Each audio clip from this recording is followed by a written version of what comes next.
Ladies and gentlemen, every once in a while, as one sits a-fiddling and watching the precipitous fall of the Republic, one comes across a tiny glimmer of hope that warms the heart. The Kettle Moraine School Board in Wales, Wisconsin.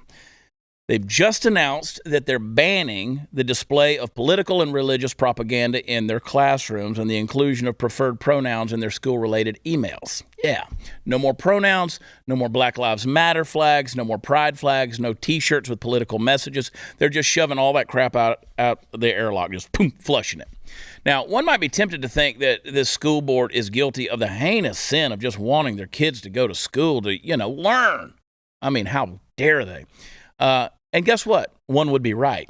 Superintendent Stephen Plum is quoted as saying, "We live in a world where politics are highlighted and it puts people in uncomfortable positions. I feel the staff can fully support students.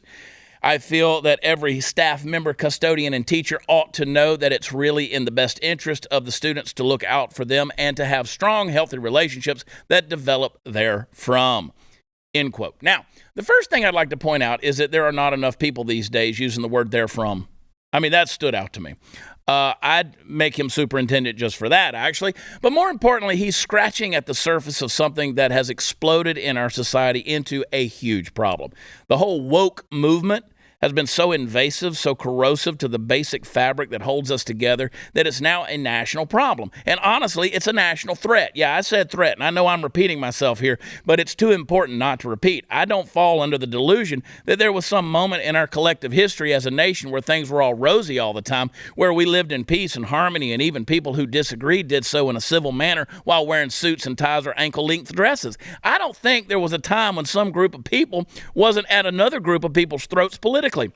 I will say that I think those groups were smaller and one would hope a little better informed than the American populace at large today, but leave that aside. What we at least had for some length of time in everyday discourse of our polity was a breeding ground for decent American citizens. Decent American citizens. Their decision to go off the rails was relegated outside the walls of at least the young scholastic encampment, and the reason this was an important thing isn't even the dangers of wokeness.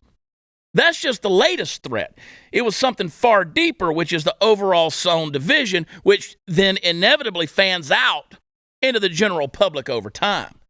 The deeper roots of the problem in the American public school system today go directly to the notion of us versus them, subsuming us with them. Wokeness might be a wobbly three-wheeled vehicle with the doors falling off, but I'm still transporting us further and further down the wrong path, and apparently this Wisconsin school board is aware of that and wants to put a stop to it.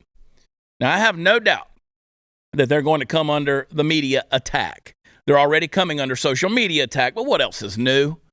I know that as the pandemic recedes into the distance, it might seem like things are settling back down and you don't have to continue being heavily involved in your kids' education. Folks, listen, don't believe that. That's a lie.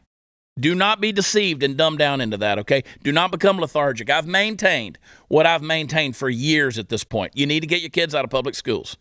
Now, maybe this Kettle Moraine thing, which is the name of the school, maybe it's going to catch on and clean the educational house in a way it needs to be cleaned. Maybe it'll catch on. I hope it's contagious.